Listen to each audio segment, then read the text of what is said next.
Le développement de l'agriculture biologique au Burundi, cas de la filière avocatière, tel est l'objet d'un atelier interministériel qui a été organisé par le ministère de l'Environnement, de l'Agriculture et de l'Élevage, en collaboration avec le programme de développement des filières Prodefi et la coopérative de Teza-Nimbere. C'était ce mardi 26 mars 2019 au chef-lieu de la province Gitega. Cet atelier a été organisé à l'endroit des partenaires techniques et financiers, les représentants des producteurs, les gouverneurs, pour ne citer que cela, dans l'objectif de les sensibiliser sur le développement du bio au Burundi et partager avec eux une vision de l'agriculture biologique au niveau mondial. Cet atelier a été ouvert par le ministre de l'Environnement, de l'Agriculture et de l'Élevage en présence du ministre des Finances. Dans son message, le ministre Deogi Derurema a signalé que l'avocatier est une culture qui peut contribuer au développement du pays en général et à l'amélioration de la situation nutritionnelle de la population en particulier. Parmi les cultures ciblées comme filière à développer, l'avocatier est une culture fruitière pouvant contribuer au développement des filières agricoles en général et de façon spécifique à la filière fruitière dans le but d'améliorer la situation nutritionnelle des populations et la diversification des revenus à travers des producteurs.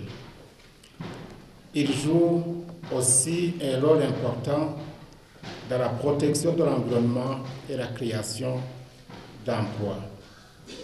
En outre, cette filière huile qui en est extraite a les mêmes propriétés organoleptiques et la qualité que celle des huiles très prisées et fortement commercialisées dans le monde. Sa teneur en protéines et sa richesse en énergie et en vitamines A et B et E en fait un fruit nutritionnel par excellence. La promotion à grande échelle de la culture, l'organisation de la production, des circuits de commercialisation et de la transformation de l'avocatier permettront d'améliorer l'apport en devises par exportation des produits agricoles à haute valeur ajoutée pour notre pays.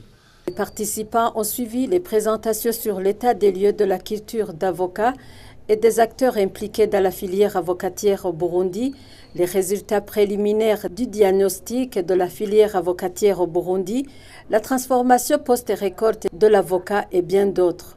Le consultant de l'Écossaire a parlé des avantages de l'agriculture biologique. Les avantages, c'est sûrement pour l'environnement d'abord, protection de l'environnement, la biodiversité, et surtout pour préserver aussi, pour garder cette qualité bio des aliments pour les consommateurs, les producteurs qu'ils font aussi, pour éviter les contaminations par les produits chimiques qui peuvent vraiment provoquer des maladies ou des trucs comme ça pour les consommateurs. Il a aussi indiqué que d'autres pays comme l'Ouganda, l'Éthiopie et le Madagascar pratiquent déjà le système de la culture biologique et que les avantages sont énormes. Le ministre de l'Environnement, de l'Agriculture et de l'Élevage, le ministre des Finances et le coordinateur de Prodefi ont visité la coopérative de Teza-Nimbere de Murayi.